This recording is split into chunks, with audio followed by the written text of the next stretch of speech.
l'euro-dollar et la surprise, après la surprise des élections françaises, le focus des traders va très vite se retourner vers l'inflation, on l'évoquait. Oui, alors l'inflation en zone euro, elle est sortie dernièrement à plus de 2,5%. Et ce qui choque, c'est que c'est les services à eux seuls qui sont en hausse de plus 4,1%.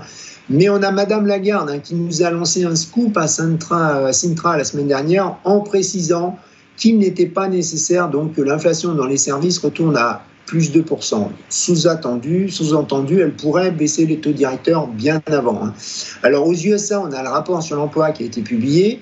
Il reste encore robuste, mais il montre de plus en plus donc, des signes de ralentissement. On a le taux de chômage notamment qui a remonté à plus 4,1% et le nombre de chômeurs qui est maintenant au plus haut depuis 2 ans et demi.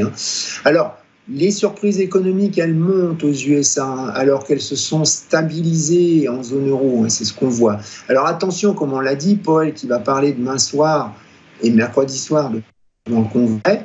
Alors, on a parlé donc de la politique française dans le point macroéconomique, mais la politique américaine, elle s'est aussi invitée la semaine dernière. Elle a fait baisser l'eurodoll momentanément, notamment après le premier débat de Trump-Biden, qui a révélé que ce dernier, il semble trop faible physiquement pour assurer un nouveau mandat. Alors, pour info, le prochain débat présidentiel aura lieu le 10 septembre sur ABC News. Donc, les traders institutionnels se préoccupent de la politique. Et il faut étudier le fonctionnement de la Constitution américaine, car une élection américaine est complètement différente donc, d'une élection française ou britannique. Donc le 5 novembre, comme je vous l'ai dit tout à l'heure, il y aura nettement plus qu'uniquement 2 scénarios de trading Trump ou Biden. Donc il faut examiner, il y en a au moins 4 ou 5 des scénarios. La politique, c'est important, il n'y a pas que l'analyse technique en trading.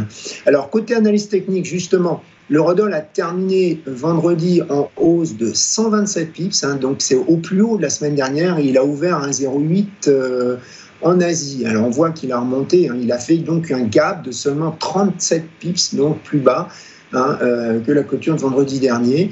Voilà, il a retracé, ce qui prouve, comme on l'a dit tout à l'heure, c'est que pour certains traders, beaucoup de nouvelles concernant les élections françaises sont déjà dans les cours. Enfin, le pire est évité, je dirais.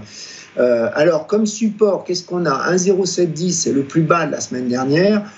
En dessous, on a 1,0640, donc c'est le ratio de Fibonacci, 38,2% entre le plus haut de 2020 et le plus bas de 2022. Côté résistance, on a une toute petite résistance intermédiaire, donc on est quasiment dessus, 1,0840, le plus haut la semaine dernière.